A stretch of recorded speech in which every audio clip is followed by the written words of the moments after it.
Presentamos 24 horas al día. Muy buenas tardes, ¿cómo están? Les damos la bienvenida a la revisión de las noticias en 24 horas al día este viernes 1 de noviembre y entrando a la recta final de este año 2024 con los cielos nublados en la región metropolitana, 15 grados más fresquito durante este día, y también vemos de inmediato en nuestra pantalla todos nuestros equipos que están desplegados en distintos puntos del país. Vemos que está ahí Yesenia Yamet en Recoleta, en Providencia, Sofía Carrizo, Matías Gallegos también en la región de la Araucanía. Inmediatamente vamos a comenzar con una noticia lamentable que ocurrió hace algunas horas. Un enfrentamiento entre bandas rivales dejó a 3 personas heridas de gravedad y entre las víctimas está una niña de 12 años que se encontraba pidiendo dulces en la calle por Halloween. Yesenia Yamet nos cuenta todos los detalles de esta lamentable noticia. Yesenia, muy buenas tardes, ¿cómo estás? Hola María, muy buenas tardes y también a todas las personas que a esta hora ven el canal 24 horas. Partamos contando esta historia que, como tú bien decías, es lamentable. Son 3 personas que son alcanzadas por estas denominadas balas locas en la comuna de Recoleta, una situación que se da a eso de las 12 de la noche cuando un grupo indeterminado de personas llega hasta la intersección de Huber Benítez con pasaje Pernas. Es en ese minuto que se percutan más de 30 disparos. En este enfrentamiento que las autoridades han señalado se trataría por territorio, por la venta de drogas. Es en ese contexto que esta niña de 12 años se encontraba afuera de su casa compartiendo con un primo, todo esto en el contexto de Halloween, donde muchos niños salen a pedir dulces, y es en ese minuto cuando comienza la balacera. Ellos quedan en medio de todo esto. Cuando logran entrar a la casa, se percatan que esta niña había recibido en esa instancia, ellos se percatan de un disparo, rápidamente la llevan hasta un centro asistencial y es ahí donde se percatan que eran 2 los impactos de bala que esta niña tenía. En horas de la mañana pudimos conversar con el padre de esta pequeña, quien nos relataba más sobre esta lamentable situación que esta familia está viviendo. Yo los quiero invitar a que revisemos esas declaraciones. Justo mi hija quedó con mi primo, quedaron en el medio de esta balacera. Una vez que ya pudieron ingresar a la casa, pudimos ingresar a mi hija a la casa, nos dimos cuenta de que tenía una entrada y salida de un proyectil balístico. Ya en el hospital la sedaron para poder operarla y ahí se dieron cuenta de un segundo impacto balístico en la pelvis y le salió a la altura de la columna. En ese están revisando, están viéndolo para que no tenga mayor complicación.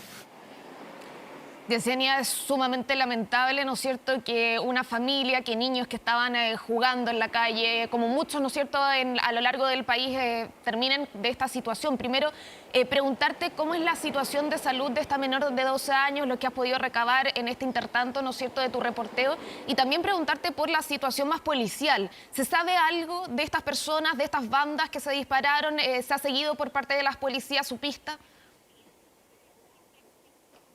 Sí, Mari, nosotros hemos estado en contacto durante toda la mañana con Sergio, el padre de esta niña de 12 años. Lo que él nos comenta es que ella permanece en riesgo vital, que le dicen que está evolucionando bien, que se encuentra estable dentro de su gravedad. Ella está en coma inducido, por ende la situación es bastante grave. La familia está esperanzada a que ella continúe evolucionando bien y que durante la tarde, ya el día de mañana, tengamos noticias más alentadoras. Sobre la situación policial, recuerdo un caso, Mari, yo creo que tú también lo podrás recordar, del 31 de diciembre, era terminando año, comienzo de año, cuando en Pedro Aguirre Cerda Mayra fallece también en el contexto de una disputa entre bandas rivales y que en primera instancia no se tenían mayores antecedentes sobre el paradero de estas personas. Lamentablemente en esta situación ocurre lo mismo.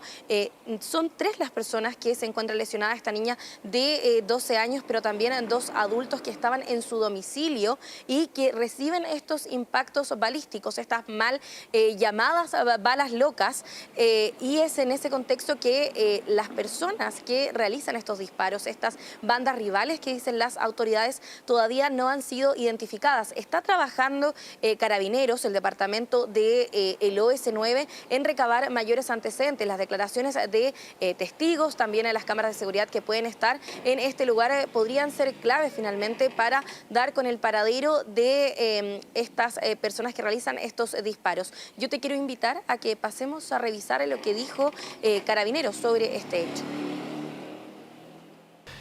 Mantenemos 3 personas lesionadas por impactos balísticos, debido a que 2 bandas rivales, ¿cierto?, efectuaron una cantidad indeterminada de disparos en la vía pública. Dentro de estas 3 personas víctimas hay una menor de 12 años de género femenino, la que se encuentra en riesgo vital en el centro asistencial de la Comuna de Independencia. Yesenia, vemos en las imágenes que has podido reportear durante esta mañana y también según tu expertise reporteando todos estos casos durante ya bastante tiempo, me imagino que los vecinos, el propio padre de esta menor que está en riesgo vital, les comentaba que no puede ser, ¿no es cierto?, como una reflexión, también lo hacemos, que personas que no tienen nada que ver tengan que estar escondiéndose, entrando temprano a su casa, resguardándose, no salir en una fecha donde los niños también les gusta disfrutar toda la familia, por justamente tratar de evitar situaciones como esta, donde hay personas inocentes que finalmente son las víctimas de bandas delictuales que no se saben en este momento dónde están. Sí, Mari, de hecho nosotros conversábamos con un vecino de este sector que nos decía que hace meses atrás a su nieto le había pasado algo similar, que estaba al interior de una barbería, ocurre una balacera y le llega un disparo en la pierna. Y tú lo mencionas muy bien, esta no es la primera vez que somos testigos, lamentablemente, de estas situaciones donde personas que no tienen nada que ver, que están compartiendo en su casa o que simplemente, como esta niña de 12 años, está celebrando una fecha que para los niños es importante, es entretenida, como es Halloween, y que lamentablemente terminan lesionados. En otros casos, la historia que estamos contando es distinta. Estamos hablando de niños que fallecen a raíz de estas balaceras. Y lo que es más preocupante es la cantidad de imputados desconocidos que se tienen. En eso es en lo que la Fiscalía ECO se encuentra trabajando finalmente para ponerle nombre y rostro a las personas que realizan estos disparos, estas disputas que en este caso, como se ha señalado, es por la venta de droga en esta zona de Recoleta. En horas de la noche pudimos hablar con el fiscal a cargo de este caso, ya lo decíamos nosotros, la Fiscalía ECO. Yo te quiero invitar y también a las personas que pasemos a revisar lo que dijo sobre esta lamentable situación que no solamente enluta a estas familias, sino que también a toda esta comunidad que está viviendo con estas continuas balaceras. La víctima menor de edad es una víctima circunstancial y de acuerdo a los antecedentes que se encuentran hasta el día de hoy, las otras 2 víctimas tampoco existe algún vínculo con alguna motivación, que es algo que se está evidentemente investigando. Bueno, ya lo decíamos, la hipótesis que acá barajan las autoridades es este conflicto entre bandas rivales. Habrían sido más de 30 los disparos que se percutan finalmente y que terminan con estas 3 personas lesionadas. 2 de ellas, esta niña de 12 años, también una mujer adulta en riesgo vital. Estas personas están siendo atendidas en el Hospital San José, también en el Hospital Roberto del Río, en el caso de esta menor de 12 años. Es una situación bastante particular, lo hemos estado repitiendo a lo largo de todo este despacho, en otras oportunidades también, estas peleas entre bandas rivales que terminan con personas afectadas. Fue en horas de la mañana que el delegado presidencial de la región metropolitana, Gonzalo Durán, confirma esta situación y que el avance en la investigación logra finalmente confirmar que todo esto se trataría de estas disputas por territorios. Pasemos a escuchar la declaración del delegado. Estos hechos son gravísimos y se está trabajando primero en las pericias a objeto de determinar las circunstancias de los hechos y las personas responsables. Adicionalmente, hemos dispuesto desde el gobierno que se haga un acompañamiento a las víctimas de estos hechos con el propósito de que el Centro de Atención a Víctimas de Delitos le brinde apoyo emocional y, por supuesto, jurídico de ser necesario. Finalmente, vamos a desplegar todas las capacidades del Estado con el propósito de darlos con los responsables y ponerlos tras las rejas. Yesenia, me imagino que la comunidad ahí está consternada por esta situación, también muy pendiente de lo que está sucediendo con la situación de salud de esta menor. ¿Tú pudiste conversar con ellos durante esta mañana, también preguntarles si estas situaciones han vivido en el sector, si es un sector peligroso o si han tenido que tomar medidas extras adicionales para poder resguardarse entre ellos mismos ante situaciones como estas? Sí, hay que ser honestos, el reporteo en el sector fue difícil, pero no porque los vecinos no quisieran hablar, sino que era más que nada el temor de ellos que hacía que prefirieran guardar silencio frente a esta situación. Aún así pudimos conversar con algunos de ellos quienes nos contaban que estas balaceras lamentablemente en el sector se han vuelto recurrentes. Algunos nos decían que han tomado la decisión desde las 6 de la tarde, cuando ya comienza a oscurecer ahora con el horario de verano, a entrar, a cerrar las puertas, una situación que se repite bastante cuando uno va a distintas comunas por estos hechos policiales. ¿Qué es lo que ellos hacen? Que finalmente decían encerrarse para no ser víctimas de la delincuencia finalmente o de este tipo de situaciones. En este caso, lo lamentable es que esta niña estaba afuera de su casa compartiendo con un primo, que las otras 2 personas heridas estaban al interior de su domicilio, que no tienen nada que ver y aún así pagan, por decirlo de alguna manera, los platos rotos de estas situaciones que los mismos vecinos nos indicaban que ellos saben. Se trata de la venta de droga en el sector y esta disputa finalmente por territorios. Yo me gustaría que pasáramos a escuchar las declaraciones que ellos nos hacen sobre estas situaciones que han estado viviendo durante el último tiempo. Yo creo que está súper mal. Yo creo que los carabineros deben haber más fiscalización por acá, porque no se miran mucho los carabineros por acá, la verdad. Peligroso, es muy peligroso. Yo también ya no salgo a partir de las 6 de la tarde. Mal, pues, terrible. La inseguridad es demasiado grande, sobre todo en estos sectores periféricos. Balazos, ayer se escucharon balazos. Bueno, casi todas las noches se escuchan una seguidilla de disparos. Me imagino que es la droga. Pelea de territorio. Además que ha llegado tanto delincuente extranjero también, se pelean con los de equipo. Bueno, una situación lamentable finalmente que deja a 3 personas lesionadas, 2 de ellas en riesgo vital. Estamos muy atentos a cómo evoluciona su estado de salud, pero sobre todo también al estado de salud de esta niña de 12 años. Nuevamente contamos la historia de una menor de edad, de una niña baleada que no tiene nada que ver y termina herida en riesgo vital. Nosotros vamos a seguir en contacto con el padre de esta niña para poder saber cómo evoluciona su salud y poder ampliar con cualquier información en las distintas ediciones de nuestro noticiario, Mari. Así es, Yesenia, vamos a seguir muy atentos a tu reporte y retomamos el contacto en caso de que así la noticia lo amerite. Muy buenas tardes, muchas gracias. Buenas tardes.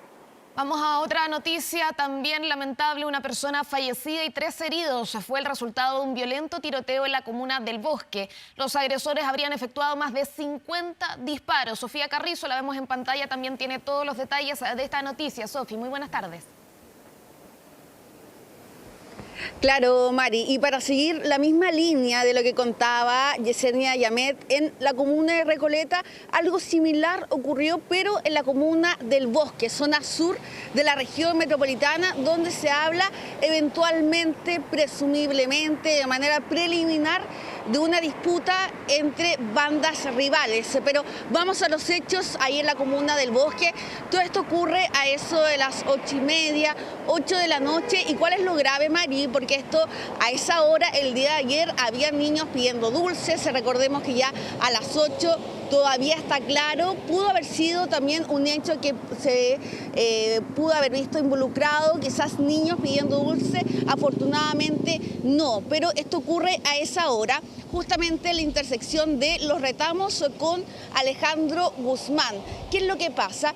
Carabineros recibe un llamado, una denuncia anónima, y más adelante vamos a hablar de lo relevante que es hacer este tipo de llamados por disparos injustificados justamente en esa intersección. Al momento de llegar se percatan que hay un vehículo que había chocado justamente en la esquina, pero ven que dentro no hay nadie, está sin ocupantes, pero el exterior, el material de este vehículo estaba completo con impactos de bala, aproximadamente 50 lo que se podía registrar por parte de Carabineros, realizando la investigación correspondiente y también recabando la información por parte de testigos.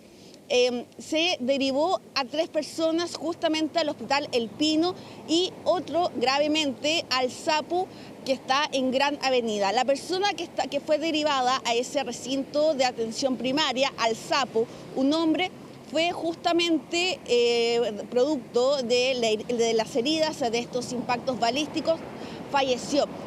Se habla que él iba justamente al interior de este automóvil, se desconoce si es que iba manejando, de copiloto o sentado en los asientos de atrás, pero producto de esta misma balacera, estos disparos, él muere producto de estas mismas heridas. Las otras 3 personas son aproximadamente una mujer y un menor de edad, una mujer adulta mayor de aproximadamente 65 años y el menor de edad de 17 también resultaron con heridas producto de esta balacera.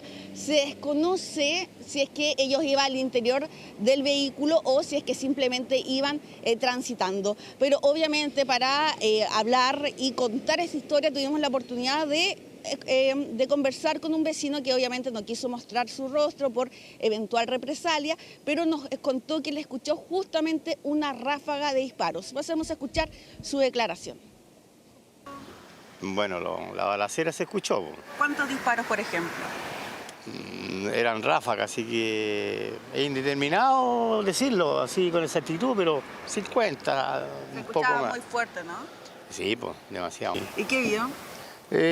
Nada, pues, o sea, el auto ahí incrustado en la esquina.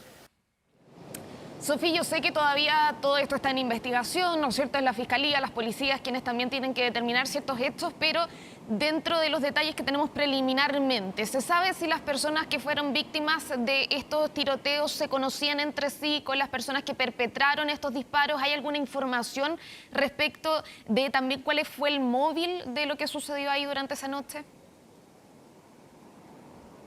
Mira, primero no se ha podido determinar el por qué se habla de una manera trascendida de una eventual disputa entre bandas rivales, eventualmente por tráfico de drogas. Incluso hablamos con un vecino fuera de cámara que no quiso hablar con nosotros, pero nos contaba que todo esto es un problema de drogas, propiamente tal. Él nos mencionaba aquello, pero el móvil de por sí, si es que pudo haber sido un ajuste de cuentas, eso lo tiene que determinar la investigación que ya está en curso por la policía y también el Ministerio Público. Lo segundo, en torno a el vínculo entre estas personas, entre la persona que falleció, que iba al interior del vehículo, y la mujer adulta mayor de 65 años, y el adolescente, se desconoce si ellos iban dentro del automóvil, si es que tenían algún vínculo o si es que justo iban transitando por el sector, porque hay que puntualizar en esto de que donde ocurre todos estos hechos es una zona completamente residencial.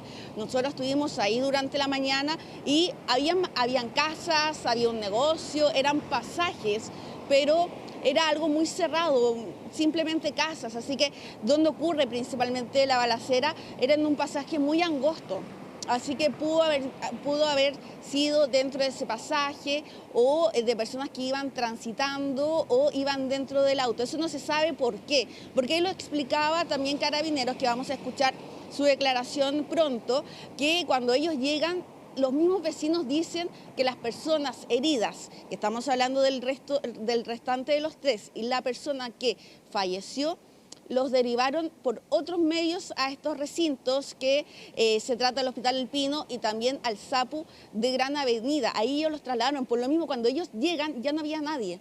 El vehículo estaba sin ocupantes, estaba obviamente con una gran cantidad de disparos que fueron percutados por estos sujetos.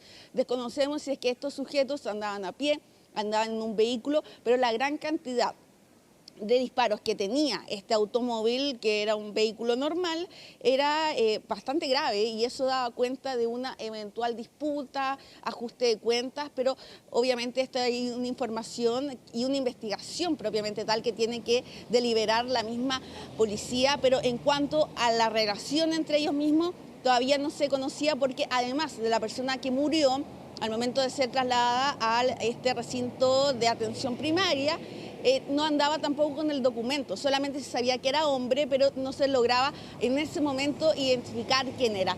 Por lo mismo, para seguir avanzando en torno a este caso en la comuna del Bosque, llegó Carabineros, hicieron peritajes obviamente, tenemos su declaración, pasemos a escucharla de inmediato. Cuando llegó el personal territorial se percataron de un auto que estaba a mis espaldas, con una gran cantidad de impactos balísticos, aproximadamente unos 50, y sin ya ocupante. Claro, sin ocupantes, y por lo mismo, Mari, en torno a la gran cantidad de disparos. Incluso Carabineros decía de que estos disparos fueron percutados por un arma de 9 milímetros. Incluso el vecino decía de que se escuchó una ráfaga. Por lo mismo hay que ver también en torno al arma, quién la andaba, quién la tenía principalmente en su poder, y también la motivación de este hecho. Ante la cantidad de disparos, obviamente se dispusieron por parte del Ministerio Público, no solamente a Carabineros con el Laboratorio de Criminalística y también el OS9, sino que también la Fiscalía ECO. Recordemos el equipo contra el crimen organizado y de homicidios, que está principalmente enfocados a investigar y esclarecer este tipo de suceso. Pasemos a escuchar también las declaraciones por parte de la Fiscalía a continuación. Al llegar al sitio del suceso pudimos constatar la existencia de un vehículo que se encontraba con una enorme cantidad de impactos balísticos, con también una cantidad muy importante de vainillas de balas en el lugar, sobre 170 según lo que pudo determinar la OCAR en algunas diligencias posteriores. Claro, diligencias que se extendieron, digo, gran parte de la noche, también durante la mañana. Por lo mismo es importante de lo que pudo haber encontrado la evidencia por parte de la OCAR, evidencia biológica, también elementos que puedan ayudar en esta indagatoria para dar con el paradero de quienes ejecutaron estos disparos y causaron la muerte de este hombre. Desconocemos todavía si es que es mayor o menor de edad, y también estar atentos en torno a la situación del estado de salud de las otras personas que resultaron heridas, donde la misma institución policial decía que ellos no estaban en riesgo vital, pero obviamente sus lesiones eran bastante graves. Así que, y recalcar, María, en torno a la denuncia anónima, porque todo esto comenzó, y también por qué llegó Carabineros a ese sector de la comuna del Bosque debido a la denuncia por disparos injustificados. Muy importante, Sofía, ese punto que tú tocas, teniendo en cuenta también el alto poder de fuego que vimos ahí en este caso y que también se ha repetido en otros. Muchas gracias por ese informe, que esté muy bien. Muy buenas tardes. Y en otro tema, un estudiante de una escuela rural en Temuco sufrió un brutal ataque dentro de la sala de clases. La joven ya había denunciado amenazas previas. Sobre todos los detalles los teníamos con Matías Gallego. Matías, muy buenas tardes.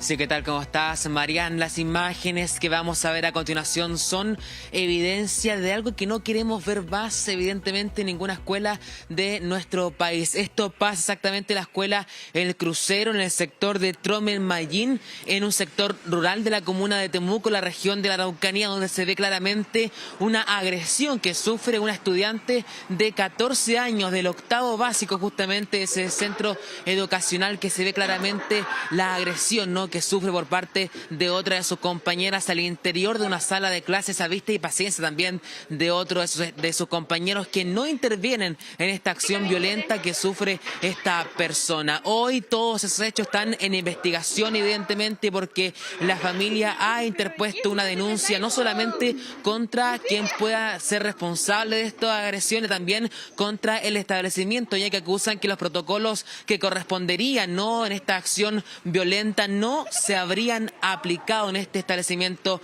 educacional. Un hecho lamentable, sin duda alguna, más aún cuando la víctima, en este caso que se ve en las imágenes, que se intenta defender, no sería la primera vez que sufre este tipo de agresión. Ya habría dado cuenta a sus profesores de que era víctima de bullying, agresiones, acoso, ciberbullying también, denuncias o acusaciones que ya había hecho a sus profesores, y acusan hoy los apoderados de esta menor que no habrían sido informados a ellos lo que estaba sufriendo su hija. Escuchemos las palabras de ellos.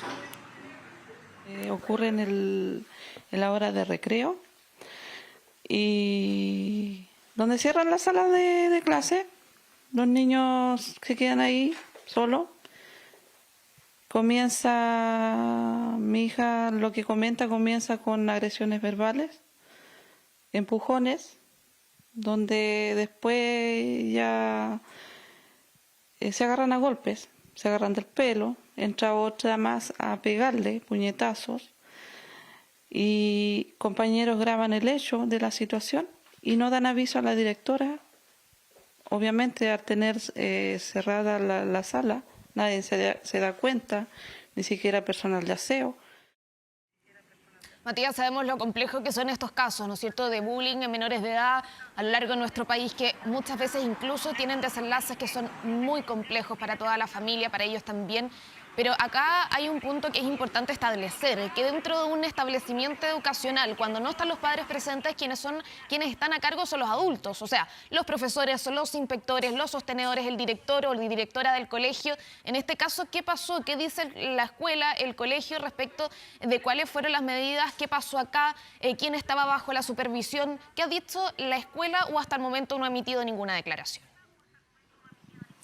Hasta el momento no hay palabras por parte de este establecimiento, en este sector rural. Y claro, tal como tú lo indicas, es muy importante. Quien está a cargo de estos menores eres quienes están capacitados, quienes se encuentran dentro de las aulas, dentro de este establecimiento. Y finalmente lo que acusan hoy los padres es que justamente son ellos quienes habrían tenido conocimiento de estas agresiones, estas amenazas que habrían comenzado a través de redes sociales, quienes no brindaron justamente esta protección. Esto comenzó a través de la plataforma de Instagram, donde esta menor de tan solo 14 años habría recibido entonces amenazas de que le iban a pegar, de que evidentemente la iban a agredir, y finalmente es ahí cuando esto comienza a escalar, se lleva finalmente a la sala de clases y terminan las imágenes que estamos viendo en pantalla, y que por lo demás son muy lamentables, Mariana. Sí, Matías, los padres, tú pudiste conversar con ellos, te señalaron si es que esta menor, ¿no es cierto?, que ha sido víctima de estos ataques, ha tenido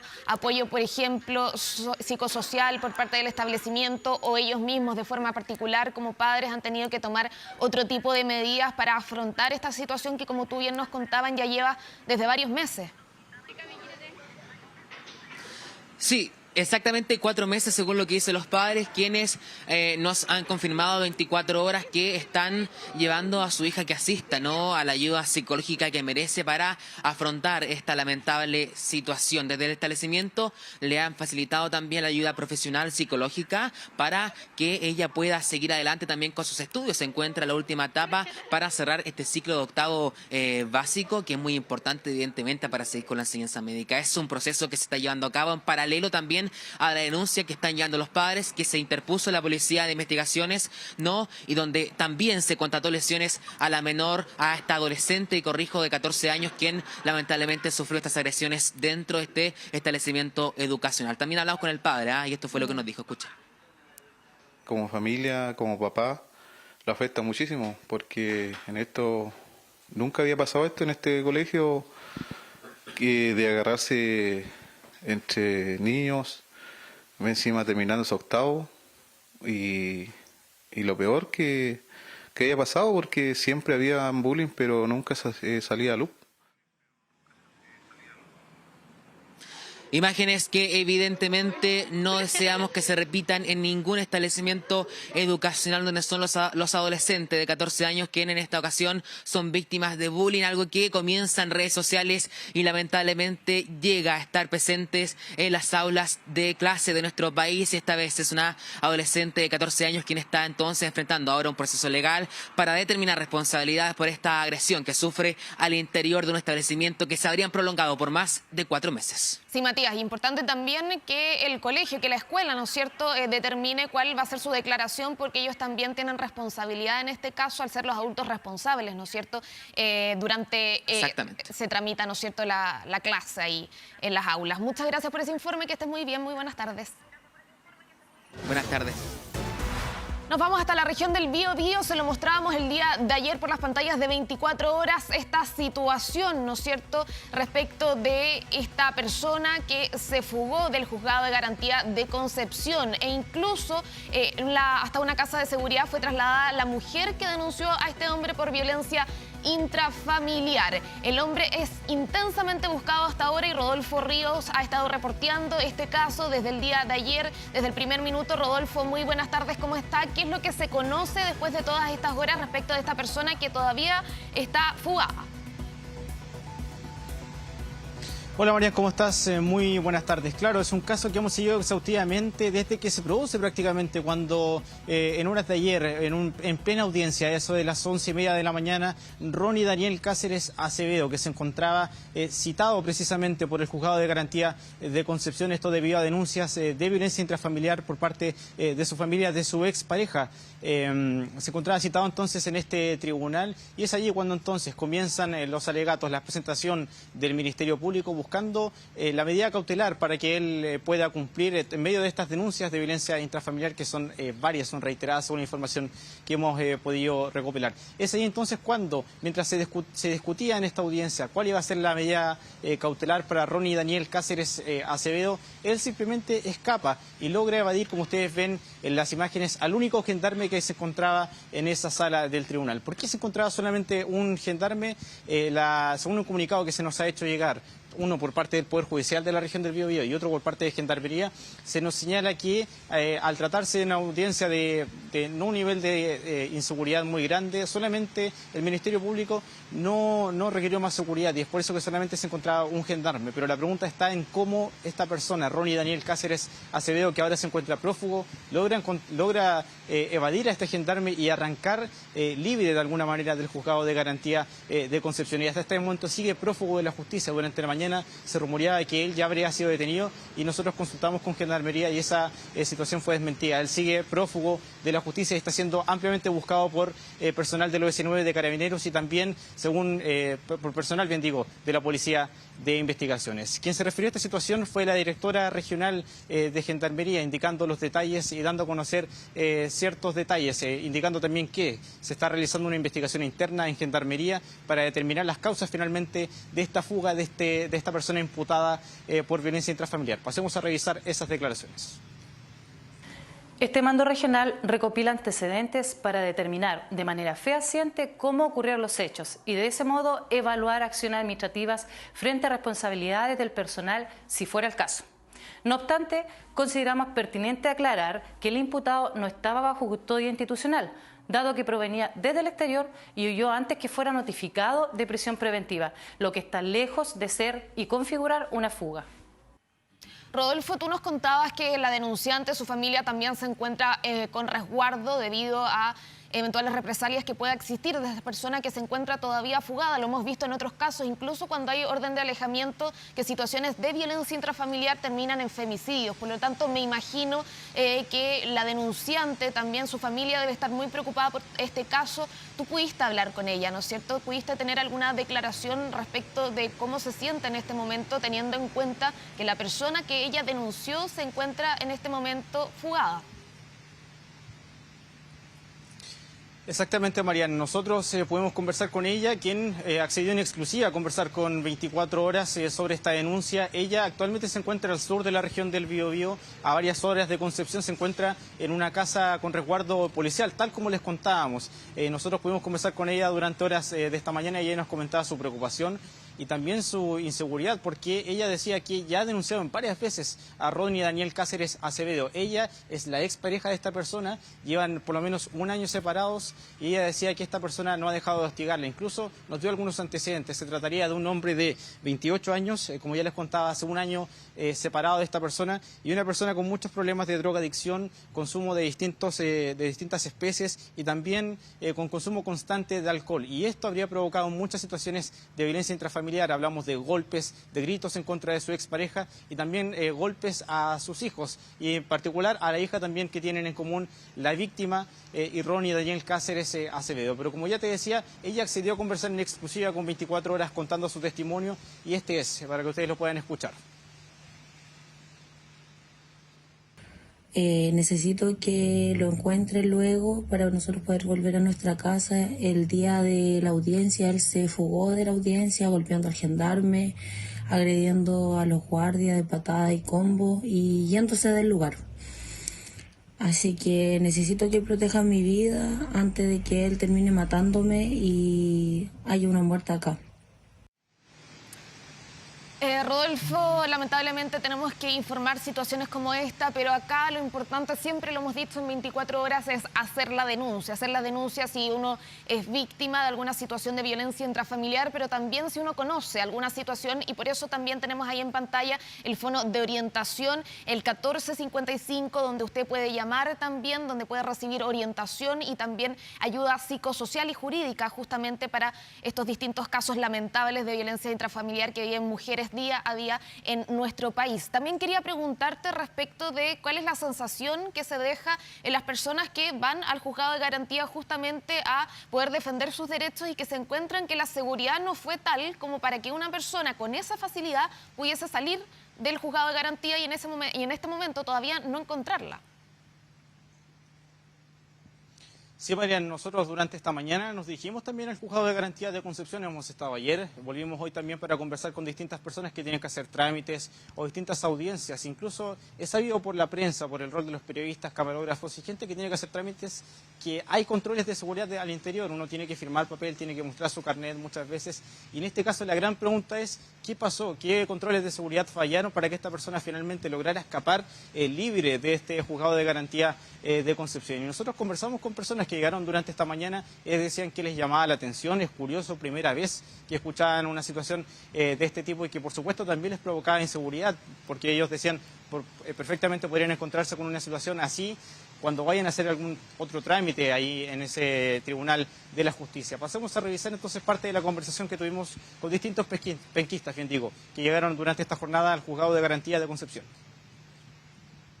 Me parece insólito que alguien se escape estando adentro por lo mismo, porque se supone que es un recinto que está cerrado, hay como seguridad para que nadie entre, de repente los medios de comunicación también los dejan como afuera, entonces la verdad es una situación insólita. Extraño y miserable que el gendarme no sea capaz de detener a una persona y que se haya escapado dentro de la corte, igual es bastante raro, o sea, debería estar por lo menos sentado o quieto en un lugar, más que nada. Sorprendente que haya pasado eso, y segundo, obviamente mal, es como algo que no se debería hacer y ojalá que lo puedan encontrar pronto, pues, porque evidentemente está cometiendo un delito y un peligro para la sociedad al final. Bien, escuchábamos entonces parte de las declaraciones de los penquistas, distintas personas que acudieron durante esta jornada al tribunal, al juzgado de garantía de Concepción, con esta sensación un poco de inseguridad, también de curiosidad de por qué finalmente esta persona termina fugándose desde una audiencia. Recordemos que se encontraba en calidad de citado por denuncias, bien digo, de violencia intrafamiliar en este tribunal de Concepción y todavía se mantiene prófugo. Para finalizar, les recordamos que Gendarmería instruyó un oficio interno finalmente para determinar las causas de cómo ocurre esta situación, Marian, a la que estaremos muy atentos. Así es, Rodolfo Ríos, seguimos atentos a esta noticia, retomando el contacto en caso de ser necesario. Muy buenas tardes. Vamos a otra noticia, porque el Frente Amplio suspendió la militancia de la diputada Marcela Riquelme por una denuncia de abuso sexual en su contra, la que fue presentada al Tribunal Supremo del partido. Todos los detalles lo tiene Giselle Vergara. Giselle, muy buenas tardes. Hola Marian, ¿cómo estás? Muy buenas tardes. Sí, es información que se conoce durante la jornada de ayer y que confirma la suspensión de militancia de la diputada del Distrito 15 de O'Higgins, Marcela Riquelme, esto por una denuncia de abuso sexual en su contra. Una denuncia que fue interpuesta, que fue realizada en el Tribunal Supremo de su partido, el Frente Amplio, por una militante cercana a esta parlamentaria que denuncia frente a este Tribunal Supremo una situación de abuso sexual. Es parte de lo que se ha conocido durante las últimas horas. Con respecto a esto, también poder precisar que esta denuncia solo existe en el Tribunal Supremo del partido, no hay ninguna denuncia en el Ministerio Público, según lo que hemos podido recabar hasta este minuto. Una persona que trabajaba con ella, cercana a la diputada, que presenta esta denuncia y que tras lo ocurrido se encuentra separada de sus labores a propósito de una licencia médica que la mantendría fuera de su trabajo. Esta es información que se conoce a través de un medio de la zona y que viene a encender, por supuesto, las alarmas a propósito de todas las situaciones que hemos conocido durante las últimas semanas y que también tienen relación con situaciones de connotación sexual. La diputada Riquelme no ha querido entregar declaraciones a los medios de manera presencial a través de una entrevista, eso sí, a través de un comunicado. Ella señala algunas situaciones que tienen, por ejemplo, la búsqueda de la verdad. Ella dice que va a dejar que todos los organismos necesarios puedan demostrar su inocencia, pero también precisa que ella el día miércoles 30 de octubre de este año fue notificada por el Tribunal Supremo del partido respecto de una denuncia en la que se le acusa de haber cometido un presunto delito de abuso sexual contra un integrante de su equipo parlamentario. Eso es la información que ella entrega y también dice que ante la gravedad del hecho que se le imputa por respeto a su familia, a quienes la rodean y a esta presunta víctima, ha decidido guardar silencio y dejando en manos de los entes investigadores diligencias pertinentes que permitan demostrar su inocencia y esclarecer también la verdad de los hechos, cuáles son parte de esta denuncia que fue presentada durante los últimos días ahí en el Tribunal Supremo del Frente Amplio. Pudimos conversar, tener declaraciones de Andrés Coublé, secretario general del partido, quien se refiere a la determinación de suspender la militancia de la diputada del Frente Amplio. Revisemos. Ante la gravedad de los hechos denunciados contra la diputada Riquelme, nuestros tribunales internos han decretado la medida cautelar de suspensión de su militancia. A su vez, nuestra institucionalidad actuará con toda la celeridad, además teniendo en cuenta la protección, acompañamiento y cuidado que la denunciante requiera. Reafirmamos nuestro compromiso con el feminismo, con la erradicación de todo tipo de violencia contra la mujer y con el consentimiento como la base del ejercicio de la libertad sexual.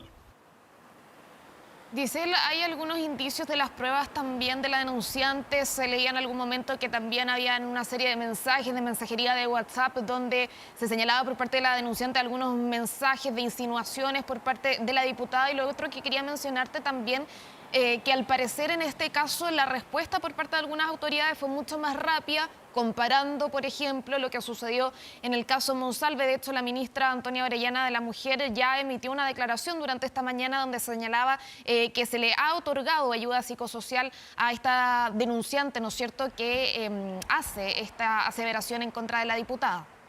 Sí. Lo primero que me consultabas con respecto a las posibles pruebas en torno a esta denuncia que esta persona, esta mujer que trabajaba con la parlamentaria Riquelme ha entregado, dice en relación con mensajes de WhatsApp con connotación sexual, con evidentes situaciones que podrían ser parte de las pruebas que ella puede entregar para realizar una denuncia de este tipo. Y claro, nosotros hace pocos minutos recibimos declaraciones desde el Ministerio de la Mujer y Equidad de Género a través de la ministra Antonia Orellana con respecto a todo lo que tiene que ver con este acompañamiento, con la reacción que se entrega para esta víctima, esta denunciante, con el acompañamiento del Ministerio de la Mujer y claro, también ha sido objeto de manera preliminar desde algunos sectores de esta rapidez que han señalado, que se ha comentado, a diferencia, como también ya lo planteábamos con respecto al caso de Manuel Monsalve. Vamos a revisar de inmediato las declaraciones de la ministra de la Mujer, Antonio Orellana, a propósito de esta denuncia en contra de la diputada Marcela Riquelme. Ante la denuncia en contra de la diputada Marcela Riquelme, como Ministerio de la Mujer y Equidad de Género queremos señalar primero que rechazamos toda forma de violencia. En segundo lugar, que nos hemos puesto en contacto con la denunciante y le hemos ofrecido atención y apoyo psicosocial, el cual ella ha aceptado. Y en tercer lugar, en que queremos recordar que nuestro Servicio Nacional de la Mujer y Equidad de Género también atiende a mujeres que han sufrido violencia por parte de otras mujeres y que por lo tanto tampoco en estos casos se requiere de una denuncia para poder asistir a nuestros centros, buscar orientación, buscar apoyo jurídico o psicosocial o también informarse en el 1455. Sí, ahí teníamos a la ministra de la Mujer y Equidad de Género, Antonio Orellana, haciendo precisión de la ayuda, el acompañamiento a la denunciante, a la víctima en este caso, también planteando y dejando en claro que mujeres que hayan sido atacadas o hayan sido abusadas por otras mujeres también pueden solicitar esta ayuda y también hace un llamado a recordar el 1455 para denunciar en caso de ser víctima de delitos de este tipo. Sí, así es. Y vamos a ver también cuáles van a ser las reacciones del mundo político en las próximas horas. Giselle Vergara, muy buenas tardes. Gracias por ese informe. Nos vemos. Chao. Nos vemos. Nos movemos ahora hasta la región de Valparaíso. Vecinos de Quilpué están indignados por la falta de locomoción colectiva en Lorozco. A esta hora, de hecho, realizan una protesta donde además piden mayor seguridad en la zona. Asunción Ríos se detiene toda la información. Asunción, muy buenas tardes, ¿cómo estás? Te vemos ahí. Muy buenas tardes, Marian. Bueno, te cuento la situación que están viviendo en estos momentos vecinos que han decidido manifestarse y cortar la calle. Podemos ver en imágenes de Constanza, Leighton, que esta situación ya se ha vuelto prácticamente insostenible, por no decirlo el colmo, ya que 500 familias han sido afectadas por el corte de la locomoción pública. De un día para otro les dicen ya no tendrán la única micro que hacía este recorrido. Algunos de los sectores afectados son los Quillayes, Las Piedras, Los Perales, Los Coligües y Los Molles. Para que se ubiquen ustedes un poco en el mapa, esto es cercano a la ruta 68, más o menos en el kilómetro, en la ruta F16. Por lo tanto, esto es un sector que está entre Villa Alemana, camino a Santiago. Esta es una situación, una realidad, más bien digo, que afecta a cientos de vecinos y por supuesto de todas las edades, porque acá viven niños que nos comentan, bueno, ellos no pueden ir al colegio, tienen que hacer dedo, salir a las 5 de la mañana para poder adaptarse a esta nueva realidad que viven hace 15 días. También podemos hablar con jóvenes que deben ir a las universidades, que deben estudiar y por supuesto también tenemos al grupo etario de adultos mayores que nos dicen, bueno, nosotros todos los meses tenemos que ir a cobrar nuestra pensión, tenemos que ir al consultorio y no podemos. Alguien nos tiene que llevar. Podemos hablar con vecinos en estos momentos, los vecinos afectados. Hola, ¿cómo está? Bueno, cuéntanos la realidad que está viviendo hace alrededor de 15 días este sector. 15 días que nos quitaron la locomoción sin previo aviso. Hay un montón de estudiantes, más de 70 estudiantes que están sin movilizarse. No pueden ir al colegio, no pueden ir a la universidad. No hay bolsillo que aguante porque hay que pagar Uber. Entonces la verdad es que necesitamos solución ahora. El Ceremi no nos está dando respuesta. Una pregunta, ¿la micro cada cuánto pasaba? La micro tenía 4 recorridos. El primero bajaba 10 para las 7. Después subía a 8:30, después bajaba a las 10 de la mañana. Ahí bajaban adultos mayores, a los servicios de salud, a sus trámites. Después subía a las 1:30, donde había niños que salen a las 2 del colegio y también podían subir a sus casas. ¿Qué explicación les dieron? ¿Por qué cortaron el recorrido? Lo que pasa es que el Ceremi no tenía subvención para el empresario que acá recorría. Entonces la verdad es que no era rentable para el empresario, por lo tanto, de un día para otro dijo, no hay micro. Y no hay solución hasta una nueva licitación que creo que es en abril. No podemos tener a los niños sin micro. Asunción. Perfecto, esta es la realidad que están viviendo los vecinos. Asunción, Dime. sí, si le puedes preguntar también a alguno de los vecinos que están ahí para hacernos la idea, ¿no es cierto? Nosotros no conocemos el lugar para poder también tantear y ver la realidad que ellos pasan. Si ellos quisieran, por ejemplo, acceder hacia un servicio de transporte, ¿cuánto tendrían que caminar, por ejemplo? ¿Cuánto es la distancia para poder acceder a otro servicio de transporte? Te preguntan desde el estudio, más o menos para que nos orientemos a las personas que no viven acá, por supuesto, ¿cuánto tienen que caminar ustedes para llegar a otra locomoción? Hoy más de media hora, más de una hora, es mucho más, porque la locomoción... ¿Cuántos kilómetros vecinos ustedes saben? ¿Cuántos kilómetros son? ¿Cuánto? Más de 20 kilómetros, es harto. Entonces hay adultos mayores y los chicos, imagínate, ¿a qué horas tendrían que salir de sus casas en la mañana para poder llegar a las 8 al colegio? No se puede. Perfecto. Acá vamos a hablar con otro vecino del sector que es uno del grupo etario más complicado, ya que son estudiantes que día a día deben ir al colegio, por supuesto, y que finalmente llegan atrasados. Cuéntame. La verdad es que ha sido una situación bastante complicada para todos en realidad los estudiantes y no solamente como estudiantes de básica o media como somos nosotros, sino que también estudiantes universitarios que nos exigen llegar a una hora y nosotros no podemos cumplir, no porque no queramos estudiar, porque nosotros estamos comprometidos con eso. Todo porque más encima vivimos en zona rural, estamos comprometidos con nuestros estudios para poder salir adelante y el hecho de que no haya una micro que nos respalde la educación como un derecho que es sumamente complicado. ¿Y dónde estudias tú? Yo estudio en el Colegio Galileo Galilei de Villa Alemana, por Maturana, y esa micro me llegaba justo a la hora y más encima me quedaba al frente. ¿Cuánto te demoras más o menos allá, prox? ¿En micro? Sí. Como una media hora llegaba ya en micro. Y eso obviamente considerando todas las paradas y a veces podría... ¿Y ahora? ¿Cuánto te demoras? No, ahora depende de la micro, yo tengo que llegar en otra que me lleva a las 9 al colegio y el colegio... Perfecto, muchas gracias. Bueno, podemos ver en imágenes, nosotros nos quedamos tomándole el pulso. También nos quedan las declaraciones del presidente del sector. Escuchemos qué nos dice el presidente del sindicato de vecinos. Tenemos que ver otras posibilidades. Hay gente que tiene auto, pero nosotros aquí no tenemos auto y hay que hacer deo. Y ahora como está la cosa de mala. En las mañanas es sumamente difícil, tenemos que hacer deo o disponer de... gente del sector que nos lleve, así que se vuelve insostenible estar sin micro. El plan cuadrante que nos asiste a nosotros hoy en día es un vehículo con 2 funcionarios, el cual tiene que cubrir una zona muy extensa. Nosotros exigimos y seguimos solicitando mayor presencia de carabineros. Lo que venimos solicitando hace años de tener un retén en forma definitiva en la ruta F50. Bueno, esta es la realidad de cientos de vecinos que viven en este sector camino al Oroxo. Nos quedamos atentos tomándole el pulso a esta manifestación que se está viviendo en estos momentos. Así es, Asunción, y ojalá también una solución porque, lo decía, no solamente es algo de tránsito, de movilidad, sino que también de seguridad que está tan complejo en estos tiempos. Muchas gracias por ese completo informe, que estés muy bien. Último minuto. Muchas gracias. Sí, vemos ahí el ex subsecretario del Interior, Manuel Monsalve, la primera declaración que tenemos tras su salida del Palacio de la Moneda. Escuchamos.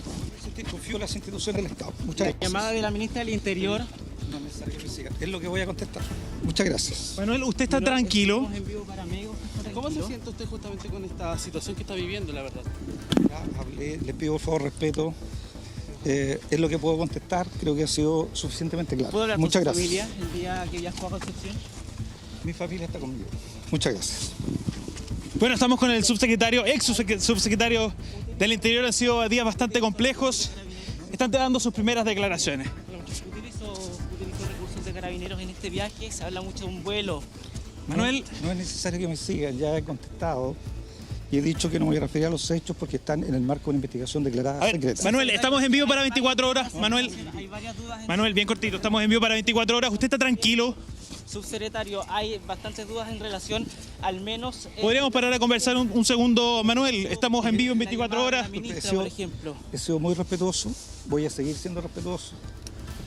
He vuelto a insistir en que los hechos no me puedo referir, no porque los quiera aludir, no porque no quiera contestar, es porque hay una investigación declarada secreta por una institución del Estado que está investigando. ¿Usted considera que se excedió quizás en las facultades que tenía como subsecretario Manuel? ¿Le pidió a su abogado acercarse quizás a las víctimas al sur, que estaban en el sur? ¿Acercarse con la víctima después de esta situación, Manuel? ¿O hablar al menos con la ministra del Interior? Manuel, de todo esto? vimos un despliegue de la Policía de Investigaciones revisando cámaras de seguridad en el hotel donde usted se aloja constantemente. ¿Qué tiene que decir con respecto a eso? ¿Infringió la ley de inteligencia, Manuel? Hay un debido proceso de investigación declarada secreta. Pero ahora son 3 delitos, el delito de abuso, el de violación y también el de infringir la ley de inteligencia. Usted era subsecretario del Interior. Por eso es importante obtener la verdad, y para que se obtenga la verdad, las instituciones tienen que llevar adelante su tarea de manera rigurosa. ¿Usted dice que la Policía de Investigaciones conoce su paradero, ha estado en contacto con ellos, con las instituciones que lo están investigando, Manuel? Permiso, disculpe. ¿Está junto a su familia acá en Viña del Mar? Permiso. Disculpe, no quiero, déjame, ¿me puede dejar cerrar? ¿Tranquilo con todo esto? Disculpa, déjame cerrar. Sí, el ex subsecretario en estos momentos se cierra la puerta de su vehículo. A ver, muchachos, ha sido una mañana bastante compleja. Vemos cómo el ex subsecretario del Interior, Manuel Monsalve, se va en este vehículo, que la verdad nosotros hemos estado monitoreando hace ya prácticamente 15 días. Marian, sabíamos que este vehículo corresponde y está a nombre de la hija de Manuel Monsalve. Perdón, hemos corrido muchísimo. Sí. Hans, tranquilo. Sobre este cerro para poder llegar, captarlo. Intentaron, Marian, para contextualizarlos un poquito.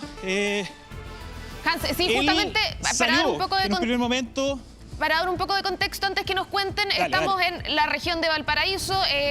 Vemos por primera vez, ¿no es cierto?, al ex subsecretario del Interior, Manuel Monsalve, dar declaraciones desde que salió del Palacio de la Moneda. Tú estuviste ahí, ¿no es cierto?, pudiendo captar alguna de las declaraciones. ¿Qué dijo? Le preguntaste, sobre todo por todos los hechos que han salido públicamente respecto de que mandó sigilosamente a la PDI a acercarse a la denunciante, entre otras situaciones también. ¿Qué fue lo que pudiste captar de todas las declaraciones que dio el ex subsecretario ahí?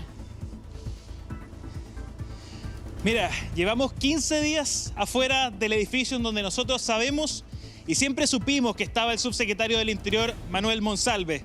Veíamos movimientos extraños. El otro día incluso pudimos captar en exclusiva un equipo de 24 horas que hemos estado prácticamente toda la noche como este hombre que se encontraba manejando el vehículo que está a nombre de la hija de Manuel Monsalve llegó con bolsas de ropa, también comida, llegaron con cajas y todo nos hacía ver que eventualmente él tenía que salir. Los vecinos nos comentaban, lo hemos visto pasear por los patios, lo hemos visto pasear por los distintos sectores públicos de este departamento que él tiene en el sector de Agua Santa, muy cerquita del centro acá de Viña del Mar. Pero la verdad nos decían, se ha movido como un fantasma, nadie había logrado tomar una fotografía y en este momento nosotros ya habíamos logrado de alguna forma darnos cuenta de cuál era la dinámica que él tenía para poder salir de este lugar. Nos habían dicho que él salía a caminar por esta zona, pero antes, y ya nos había ocurrido en jornadas previas, salía este vehículo en donde él finalmente se sube para generar algún tipo de distracción y él salía por otro portón. Son 6 portones los que él tenía para salir entonces y hoy día intentaron utilizar esta misma metodología, pero finalmente logramos captarlo desde el portón 1. Salió este vehículo y él salió de manera peatonal por el portón número 6, más arriba del cerro. Logramos captarlo, corrimos hacia él, inmediatamente se dio cuenta y dijo, bueno, a ver, los voy a esperar a todos para que podamos tener este punto de prensa. Y lo único que dijo es poder sentirse de alguna forma tranquilo y que la investigación es secreta. Le consultamos por los distintos peritajes que se han realizado a cámaras de seguridad que sabemos lo están investigando por eventualmente algún tipo de situación en donde se pueda haber vulnerado la ley de seguridad y haber excedido también todas las capacidades que él tiene y que tenía como atribuciones para poder hacer de alguna forma valer este tipo de leyes. Nosotros nos vamos a quedar acá, Marian. Sí. Y frente a cualquier novedad regresamos con ustedes sin lugar a dudas. Sí, Hans, nosotros vamos a ir a una breve pausa, pero vamos a retomar el contacto porque esta noticia lo amerita, ¿no es cierto? Hace muchos días que no teníamos noticias del paradero del ex subsecretario del Interior, Manuel Monsalve, que tú y tu equipo pudiste captar ahí señalando que no iba a hablar porque había una investigación en curso. Vamos también a desarrollar todo lo que pudiste captar en ese reporteo a la vuelta de esta breve pausa. Quédese con nosotros acá en 24 horas al día.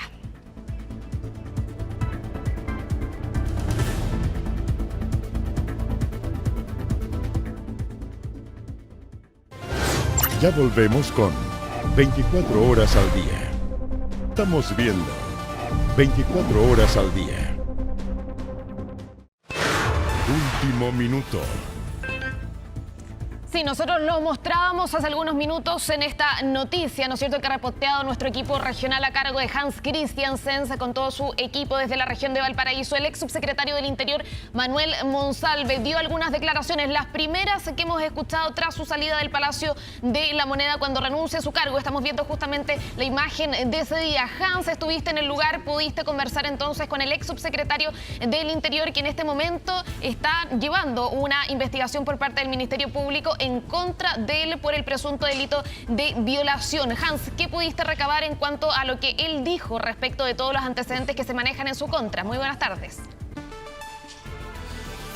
Marian, a ver, repitió insistentemente que esto se trata de una investigación que tiene un carácter de reservado y de secreto. Le consultamos insistentemente por si es que él se había excedido o no en sus facultades como subsecretario del Interior en ese momento al solicitar el chequeo y el rastreo de las cámaras de seguridad, por ejemplo, del hotel en donde él se hospeda en la región metropolitana. Eventualmente también, si es que solicitó o no que hubiese contacto con la familia de la mujer que lo ha denunciado por este presunto delito de violación. Todo eso él lo respondió aludiendo exactamente a lo mismo, que tuvo la gentileza de alguna forma de detenerse a conversar con nosotros, pero que la justicia finalmente y la Fiscalía era la que ahora tenía en sus manos el poder decidir cuáles eran los siguientes pasos en esta investigación. Escuchemos las primeras declaraciones del ex subsecretario del Interior, Manuel Monsalve, quien salió de este edificio en Viña del Mar, en donde se encuentra hace ya casi 15 días. Sus primeras declaraciones después de haber conocido el caso, ¿cuáles son sus las impresiones? Ya son 2 semanas, se amplió la querella también. Manuel, estamos en vivo para Mega. Si nos puede comentar cuáles son sus apreciaciones de todo lo que está viviendo. Hoy día se amplía la querella por el delito de violación. Lo escuchamos. Sí, como siempre, agradecerles que estén presentes. Primero, decir que lo más importante en una situación de esta naturaleza, que es de extraordinaria complejidad y gravedad, es conocer la verdad. Lo que yo he dicho desde el principio es que las denuncias tienen que ser investigadas, independiente de a quién afecten. En este caso hay una denuncia que me afecta a mí, pero tiene que ser investigada igual, independiente del cargo o del rango de la persona, y por eso yo he renunciado a mi cargo. En segundo lugar, he reiterado que en un proceso judicial también es necesario mantener la presunción de inocencia, y quiero decir que mi silencio no es que esté eludiendo ningún tema. No acostumbro a eludir los temas por muy complejos que sean. Mi silencio obedece justamente al respeto del debido proceso.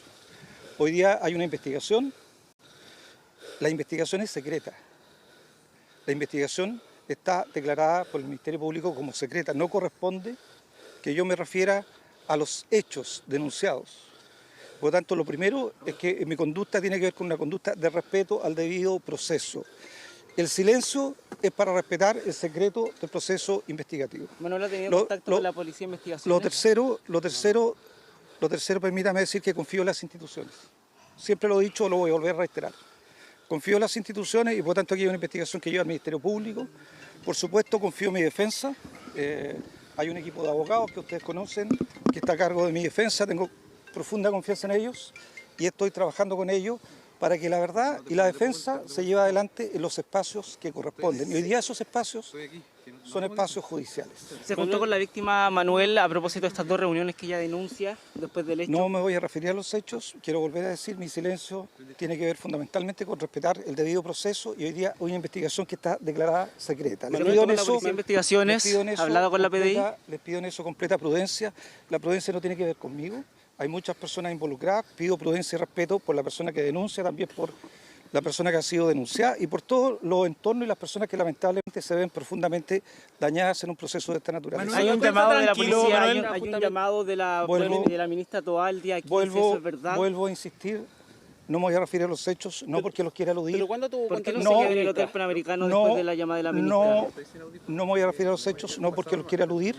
Hay una investigación declarada secreta y la voy a respetar hasta que ese secreto se levante. ¿Va a enfrentar la justicia? ¿Va a enfrentar la justicia con el debido proceso? Pero por supuesto, me he puesto a disposición desde el inicio, por eso tengo un equipo de abogados, he dado a conocer el lugar donde me mantengo residiendo y por lo tanto, por supuesto, me voy a someter como cualquier chileno a los procesos judiciales en los cuales confío. ¿Ha tenido contacto con la Policía de Investigaciones? ¿Hay una alerta migratoria por si sale del país? Lo único que les pediría, no es necesario que me sigan. Ya me detuve, es lo que puedo contestar. Hay una investigación que declara secreta, no puedo referirme a los hechos. Por supuesto, quiero volverlo a reiterar, confío en las instituciones, estoy disponible para ellas. Muchas gracias. Hans, ahí veíamos las imágenes y las declaraciones que tú y tu equipo pudieron captar del ex subsecretario del Interior, Manuel Monsalve, y hay varios puntos que se le consultaba y que son las dudas que todavía nos quedan. Por ejemplo, la eventual instrucción, la instrucción de la PDI de ir sigilosamente hasta la casa de la denunciante. Una de ellas, la revisión de las cámaras, también el comunicado que se hizo con la ministra del Interior, Carolina Toá, el mismo día, entonces, que ella conoce de esta denuncia, ese martes 15 de octubre, la alerta migratoria por una eventual salida del ex subsecretario del país. Todos esos puntos ustedes trataron de abordarlos, pero no hubo respuesta por parte de esas, que son las grandes interrogantes que todavía existen. Claro que sí, tratamos de hacerle las consultas en medio de lo que ha sido una expectación periodística de prácticamente días, ¿no? Sí. De tantas aristas que hemos ido conociendo desde que explota este caso. Él sale de la moneda, yo lo recuerdo perfectamente, dice, vamos a conversar una vez que esté afuera del Palacio de Gobierno. Y ese momento, Marian, no ocurre hasta cerca de 15, 16 días después, en donde nosotros tuvimos que venir a tratar de encontrarlo, y le voy a pedir ayuda a nuestro camarógrafo Felipe Arancibia para que pueda graficar y ustedes en su casa logren darse cuenta de lo que ha ocurrido. Fíjense, todas esas entradas que vemos allí van a estas 3 torres ubicadas en el sector de Agua Santa. Son 6 entradas. A él le corresponde entrar por la segunda que estamos viendo allá abajo, y fue por ahí en donde salió este vehículo que nosotros seguimos, porque ya sabíamos que la persona que lo estaba conduciendo tenía algún tipo de vínculo con Manuel Monsalve. Estaba manejando el auto de su hija. Él sale por ahí, sale solo, un auto polarizado. Cuando él se escapa por este lugar sin contestar ninguna pregunta, divisamos a Manuel Monsalve en el último portón que está más arriba de la calle, saliendo de manera peatonal para poder encontrarse con el vehículo que lo estaba esperando un poco más arriba. Esa había sido la dinámica entonces que había estado ocurriendo acá. Marian, vamos a estar en contacto más adelante. Así, Hans, vamos a estar recopilando todo lo que pudiste hacer con tu equipo ahí, justamente tras días de reporteo esperando al ex subsecretario del Interior. Todavía hay muchas dudas, tú lo decías, él dijo que iba a responder preguntas fuera del Palacio de la Moneda, pero la situación se ha complicado para el ex subsecretario del Interior. Muchas gracias por ese completo informe, vamos a retomar el contacto durante esta jornada, que estés muy bien. Ustedes igual. Con esta noticia de último minuto y la imagen del ex subsecretario del Interior respondiendo a los medios de comunicación por las acusaciones en su contra, vamos a hacer una breve pausa. Volvemos con más en 24 horas al día.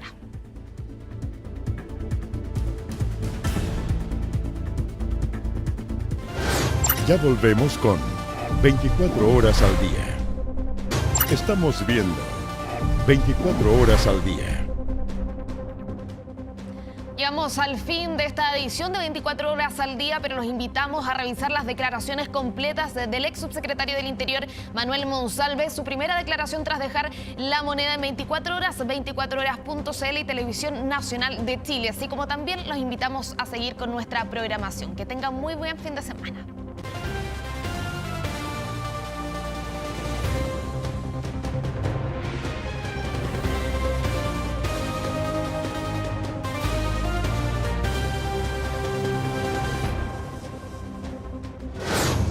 Con el auspicio de New Jolion de Great Wall Motors. Y te pillé, no grave robos, evítelos. Hemos presentado 24 horas al día.